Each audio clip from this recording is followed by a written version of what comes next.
that's why I would have preferred the Martis. That's a fair point. The Martis is scary though, right? Because from Aura they have so much damage already.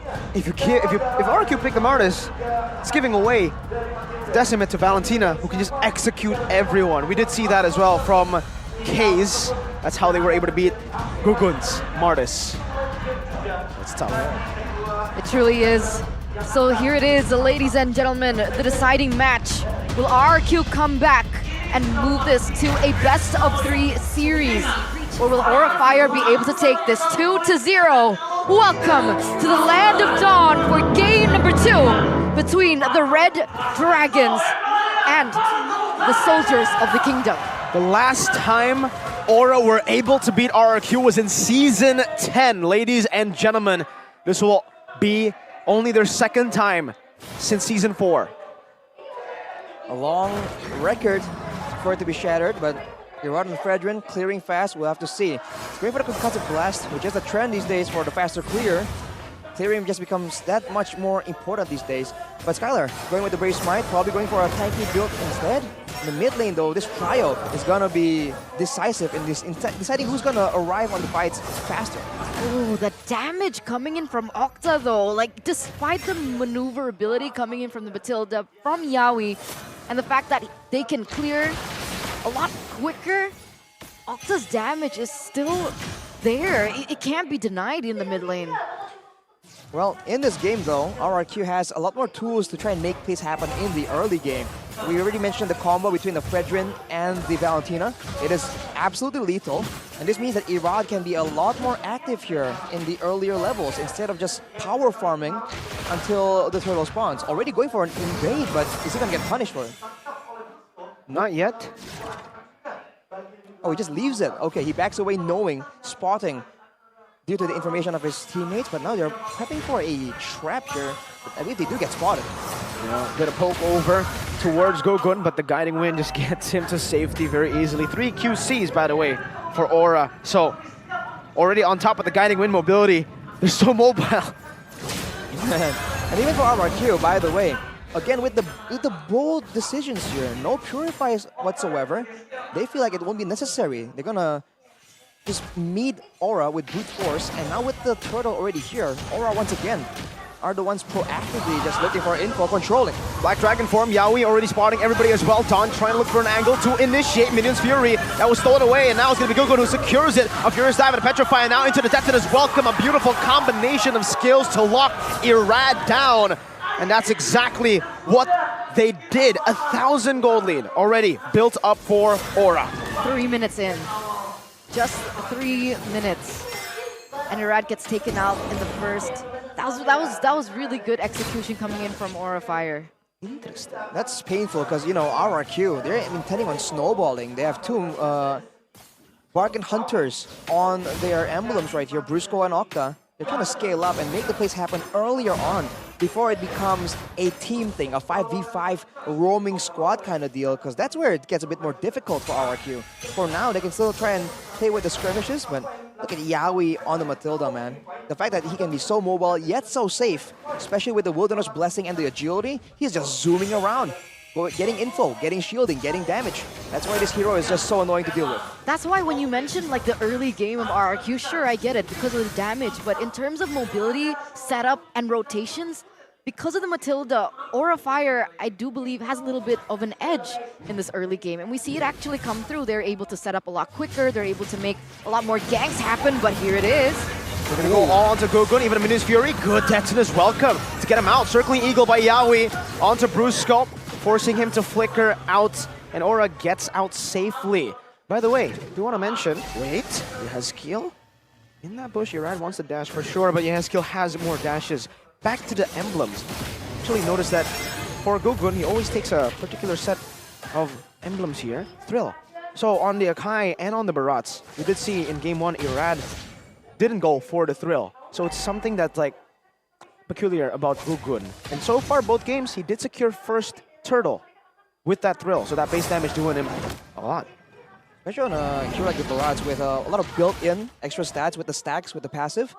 Definitely works out well, but it might be a personal preference kind of deal. Back to the turtle setup again though. Dawn is just trying to find vision, but he can't really do much on his CC.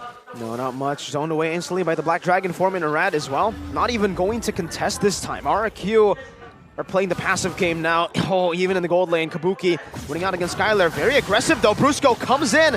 A good sliding tackle to stun Brusco up. No minions, Fury, and also Yaoi rotated up. Does he already have Flask? He might be. Eternal Guard, he has skill. Ooh, flickers out of the Appraiser's Wrath, just barely. No, he doesn't. Not yet. Okay, so it was just a shield from the Guiding Wind. Yeah. And it's already so massive. I don't think he's going to be forced to rush the resources for moments like that where they can for sure predict where Aura is going to be. Oh, Yaoi's going back in. Or not. Or not. They're waiting for the time. They're waiting for that. Irad taunts in front of Praise. Oh my god, Yaoi got deleted by Irad! A 3-man Minus Fury under the turret. Wow! A beautiful counter initiation from RRQ. And even a trade down below. Dawn, Octa flicker, terrifying, and a knockup too! An amazing read from Octa on this Vexana. Beautiful 3-4-0 trade with Dawn in the bottom lane as well. And it looks like RRQ are going to be able to munch their way in that top turret. And that's it. It's a momentum shift for RRQ Hoshi. It's one moment out of nowhere there. It's so ideal for them that Yaoi was the first target. And man, E1 wasn't even that low, and he just immediately destroyed Yaoi's health bar, man. He got basically one-shot by that Appraiser's Wrath, of course with the help of everyone else. But that is something that most likely will not happen again. Yaoi will be on his toes this time. Definitely will. Skylar already picking up a next item here. But remember, Gugun is ahead in one level. Do they want to go for this? It looks like they do. Yeah, skill knocked up, has him in his fury right now. Irad Appraiser's Wrath again! This time onto Yehezkiel. Black Dragon form is Dawn, pops into Vengeance in the back line. 1v4. An interesting decision by Dawn that will not go his way. It's Kabuki who punishes him, but RRQ do not let it go in vain. They get a turret in the mid lane for the trade of Dawn. And it looks like they're going to be able to get their hands on the next neutral objective as well. So that is going to be Dawn traded in for a tower in the mid side, giving them a little bit more room to play with in terms of rotations. Kabuki? And that anchor in the mid lane, but what? Flicker out, Skylar. All right, The items he decided to on the other back. side. For Bruno, it's a lot faster with the House Claws and the Berserker's Fury. He is spiked a lot harder just as of right now. And keep in mind, the Flash of the Oasis completed for Yaoi, but not for Brusco. So the next fight is going to be a lot tankier. Well, Aura is going to be a lot tankier than RRQ would expect unless they spot that difference. So they might want to be a bit more careful in how they want to approach this. Because I don't think Dawn can zone the whole team like last time. This is scary. Very scary. Kabuki has the House Claws though. Black Dragon formed by Aran. Let's see how they respond to this. Dawn in the back line right now. Saraz's going to be able to win out the Retribution battle. Kabuki still free hitting in the back right now. That's going to be the Vengeance from the side of Dawn to keep him alive. Brusco taken out right now as Aran jumps into the back. Skylar still able to kite away. Gugun 1 HP. Irad chasing him, knocking him up. A few of the shots and a taunt locking him down. Guiding Wind bringing it down. But RRQ did secure the neutral objective and a better trade. Definitely a 2-for-1, only losing Brusco in everything that just occurred. Lord is going to be marching down there in the top side. And finally, Brusco has the Flask. So when he comes back, when he comes into the... Oh no, Irad? Do they want to go for this? No, they don't. They're going to wait for the Lord first. Now, this is a scary situation, man. RRQ with forward momentum and with Irad just having a advantage. Irad is standing there, and I believe he has the blade armor, so he was actually dealing damage to Kabuki, funnily enough. RRQ, can they try and get something more right here? They don't have great siege, and I think they will back away. They're waiting. Lord is still marching there in the top side, hasn't quite arrived just yet.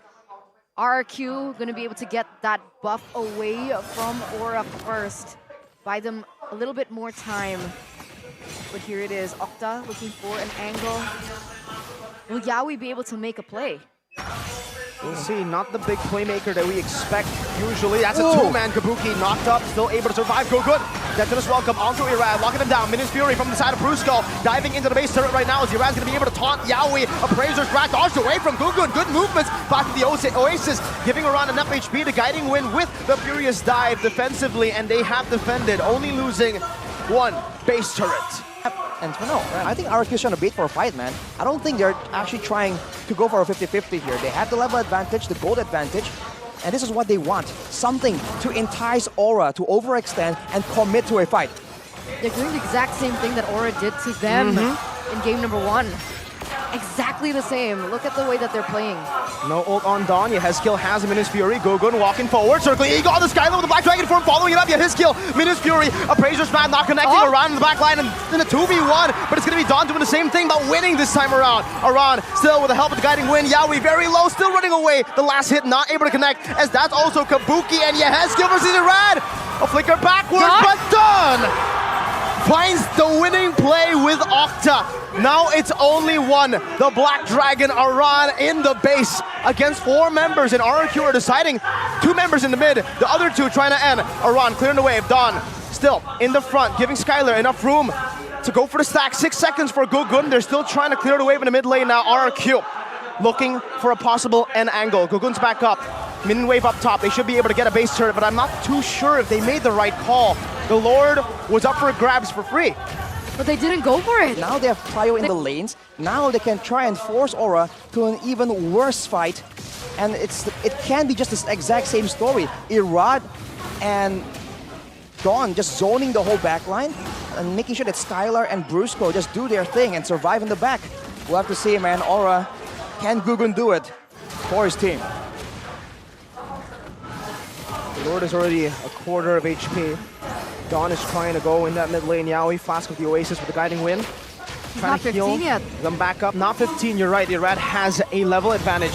Black Dragon form. Here it is. Appraiser's Wrath with the combo and the Retribution.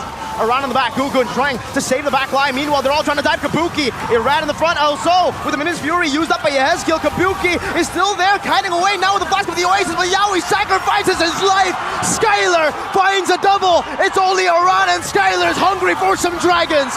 Irad picks up the last kill in this game. That's 15-4 in 15 minutes and 40 seconds. They find the Lord and everything. RRQ prolongs the series. We're going to get a 3rd game. Welcome to game number 3, ladies and gentlemen.